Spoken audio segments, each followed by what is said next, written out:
Hi everyone, welcome back to the channel. So as you guys already know, if you want to crack the top companies, if you want to crack a FANG company, then DSA is one of the most important things that you absolutely must do. But I know a lot of you guys don't like DSA, a lot of you guys get frustrated with DSA, and a lot of you guys are not seeing any improvement despite of you trying very hard and solving hundreds and hundreds of problems.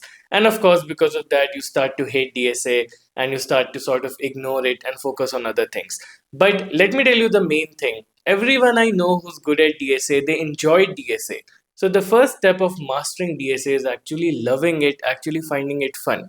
But of course, from a certain point, you may not think DSA is fun, you may not think DSA is interesting. So how do you make it so? That's exactly what I'm going to talk in this video. I'm going to give you step-by-step tips that you can use to make DSA more fun, make DSA more interesting, and it's going to help you in mastering DSA as well. So make sure that you're watching the complete video. The first thing that I want to talk about is the prerequisite. See, for a lot of other subjects, students understand that they are important. For a subject like OS, for a subject like computer networking or other subjects, you understand that they are important. But a lot of times students think that DSA is completely useless. And you think that DSA is not going to be used anywhere. You're just, doing it as a chore. But that's not the truth. You have to understand that some of the most wonderful tech is powered by DSA. So the first thing is that you need to understand the use case of DSA. You have to be curious about it. How does DSA work and where is it actually used in the real world? So if you go around and find in the real world, find in the real tech, you will see that DSA is being used almost everywhere. So you can see that trees are being used for data. You can see that graph algorithms are being used in Google Maps for finding the shortest path in different places. You can see that hashing is being used for optimizing data storage. You can see hashing is being used for scaling. So you'll be noticing that a lot of these data structures and algorithms are getting used in real world. So it's not like they're useless. Don't be in that misconception. All of these structures, all of these algorithms are being used somewhere. So you have to understand how is it benefiting humanity, how is it benefiting the latest tech that you and I are using. Because everything that you're using on your phone, on your app, on your laptop, on your computer, there is some data structure and some algorithm hidden behind it. So the first thing that you need to go in, you need to have a curious mind, and I want you to learn about how DSA is impacting the real world and how DSA is being used in the real world. I'll give you guys some articles, some videos in the description. Watch them, and you'll start to feel that DSA is absolutely not useless at all. Now that you know that DSA is not useless, the second thing that you need to do is you need to understand that DSA is a bunch of patterns. DSA is not a bunch of problems for you to solve. DSA is a bunch of patterns, and those problems are just the application of these patterns. Okay, so you have around 20-25 patterns that are being used in different problems. And from a set number of patterns, you can have infinite problems. This is why you can see that there are people who have only solved 200 problems and they're able to crack a company like Google, Amazon, or Microsoft. And there are people who have basically solved thousands of problems and they're still not good at DSA. Still, whenever a new problem comes, they're not able to solve it. And the reason for that is because you're not focusing on the patterns, you're focusing on the problem. See, patterns are not something that you have to memorize. This is again a big mistake that people do. You have to understand the pattern in depth before you start solving the problems. Don't jump directly. Understand the pattern in depth. So, for example, let's say that you're learning two pointers. You have to understand two pointers completely. Where is it used? How is it better than brute force? How exactly does it help in solving the problem in the most optimized way? So forget code, okay? I know a lot of you guys directly jump to code. Forget code. Just take pen and paper, just take a drawing board and understand with pen and paper how exactly does two-pointer work, because the concept is important. If you memorize the code, you're going to forget it. But if you understand the concept, you can code it out anytime. Even if suddenly someone wakes you up in the middle of sleep, you'll still be able to code it out if you know the concept well. So you don't need to memorize. You have to understand the pattern in depth. Once you understand the pattern, then you can go ahead and solve hundreds of problems. Now that you've understood the importance of DSA and now you're slowly starting to getting into patterns and into problems, the next thing and probably the most important thing I want you to do in DSA to make it absolutely fun is treat it as a sport. See, DSA is not a subject. It's not a subject like other CS fundamental subject. DSA is actually a sport. That's why on LeetCode you have contests going on every weekend.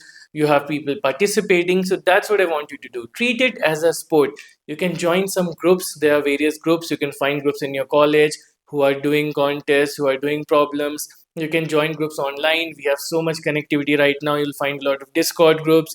You'll find people on LinkedIn. Do DSA with them. Compete in contests against each other. Have friendly rivalry.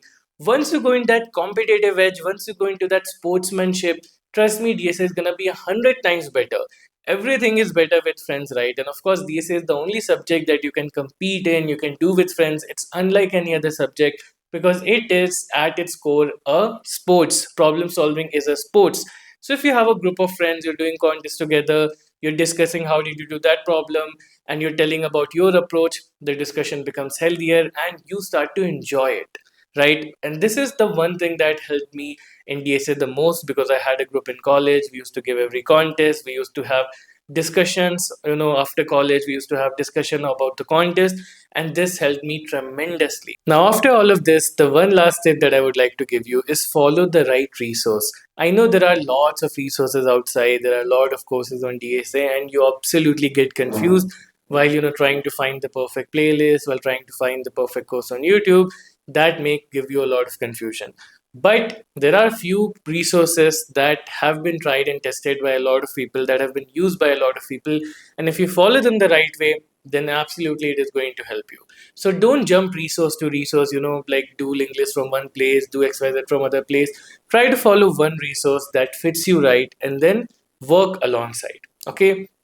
And of course, a very good thing that you can do is you can get a sheet that has pattern wise problems and you can solve problems from it.